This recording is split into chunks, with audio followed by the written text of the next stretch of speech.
যদি আপনার পছন্দের পুরুষকে একদিনের জন্য পেয়ে যান তখন আপনি কি করবেন? তিনি যদি তার পছন্দের মানুষকে পেয়ে যায় একদিনের জন্য, তিনি আর কি করবে? যে ওই ক্রিম, আটা, ময়দা, বাল ছাল এগুলো মনে করেন যে মেখেই একসাথে টিকটক করবে।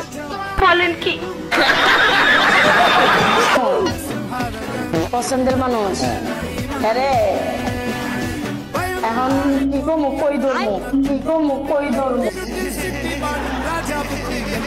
দেখেন আমার চিন্তা ভাবনাটা বল, আমি বললাম যে হয়তো আটা, ময়দা, বাল ছাল মেখে হয়তো টিকটক করবে, কিন্তু তা করবে না। সে ধরার কাহিনীতে গেছে, তিনি অন্য কিছু করার জন্য বলতেছে যে কই ধরবে।